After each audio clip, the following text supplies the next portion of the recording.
The reigning league MVP back in form this season. Josh Allen's 10 touchdowns ranked second among quarterbacks in the NFL, perhaps looking for his second straight MVP crown. Allen's success has the Bills sitting pretty atop of the AFC East. They're at a perfect 4-0, making Buffalo the only undefeated team in the AFC right now. The rest of the division, not quite the same level. The Patriots second with a 2-2 record, followed by the Dolphins at 1-3, and the Jets still searching for a win. Dead last in the division.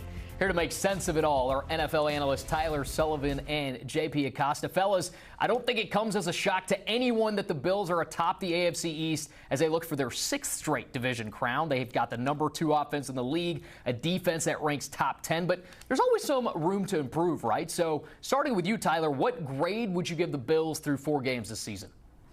Well, it's hard not to give them an A when they're a perfect 4-0, and you still have the reigning MVP, maybe soon to be 2-time MVP, and Josh Allen continuing to play at that high of a level. And you referenced it. The offense is still humming at an elite level, largely because of Allen. But the thing for me that kind of puts them in that A category is that we have seen the defense play at a very good clip this season. You see them allowing just 125 passing yards per game. That's the fewest in the NFL. So when you have an offense that is legitimately 1-2 in the NFL in pretty much every meaningful statistical category, and you are limiting the opposing passing game to such a degree, you talk about that differential. To me, it's massive. So the ultimate trump card here is Josh Allen, but that defense to me is what puts them in that A category and why they're 4-0.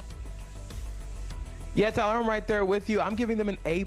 I actually think the Bills have done a really good job at winning a lot of different types of games. Of course, you know, week 1, they had the big comeback. The passing game was on fire. But the Bills have shown that they can win through the ground game. They can win with defense, and they have won the multiple different ways.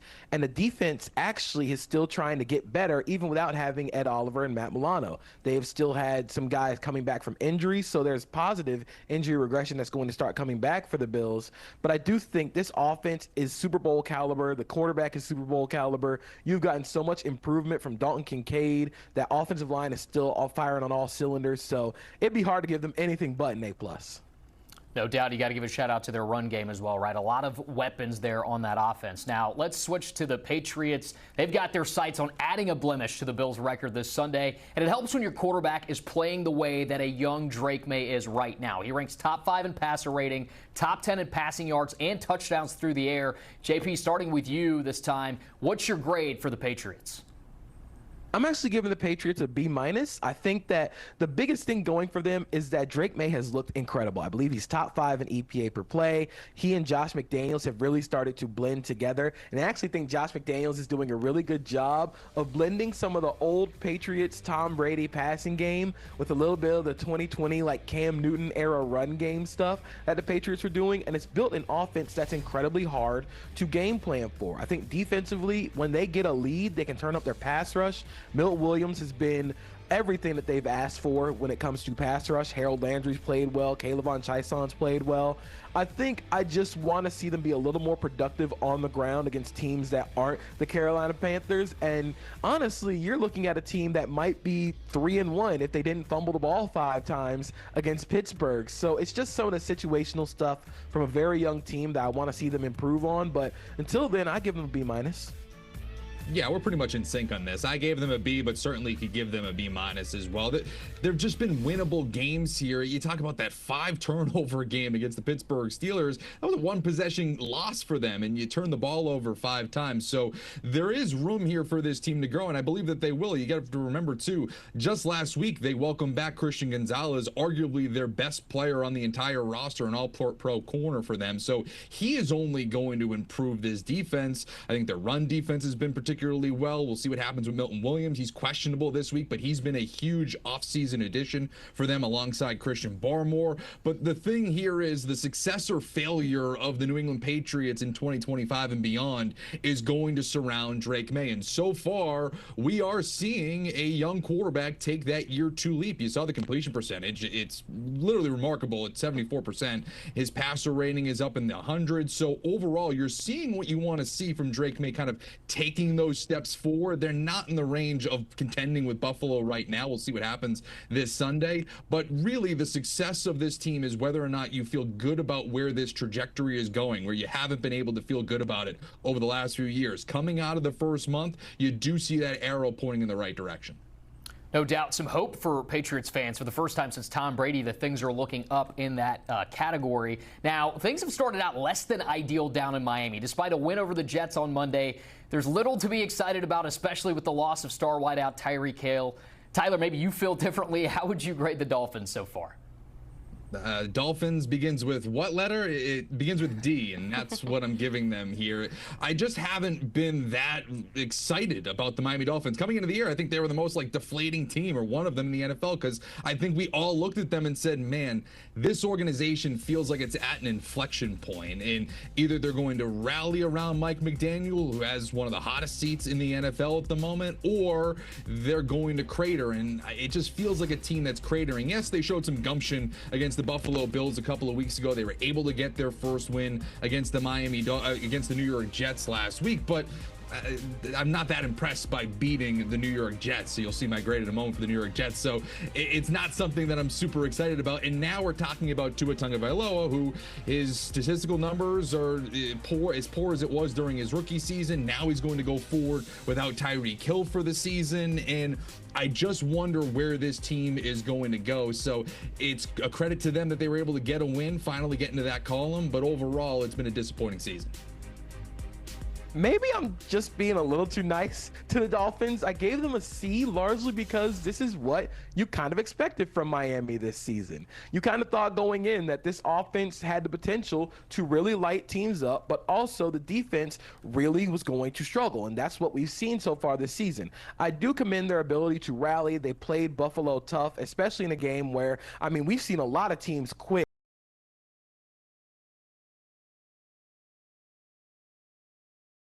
in that game. They were able to find a win against the Jets, and I think getting some productive play from Darren Waller in his first game back, very quietly, they've been pretty good running the football, and if you can just get some good stretch of competitive play from the Dolphins, you'll feel a little better about what they're doing. But this is kind of what I expected from the Dolphins, so it'd be hard for me to give them anything but a C. Yeah, maybe facing some adversity will bring something out of the Dolphins. But let's move on. Look, I am a Giants fan, full disclosure, and as much as I'd like to sit here and just pile on the Jets, it just doesn't feel right. They're 0-4 with a date against the Cowboys this week. Then they have the Broncos. Seemingly no reprieve for that winless skid. JP, is there anything redeeming about this squad that gives you hope and maybe a passing grade? So if there's anything that gives you any reprieve for the Jets, and I give the Jets a C- largely just because I think Tanner Engstrand and that offensive line is something you can build on for the future. Like I said with the Dolphins, you kind of knew this was coming for the Jets. You kind of knew that offensively they didn't have a receiver they could trust outside of Garrett Wilson. You're going to be playing Justin Fields a lot, so you knew you were going to run the football.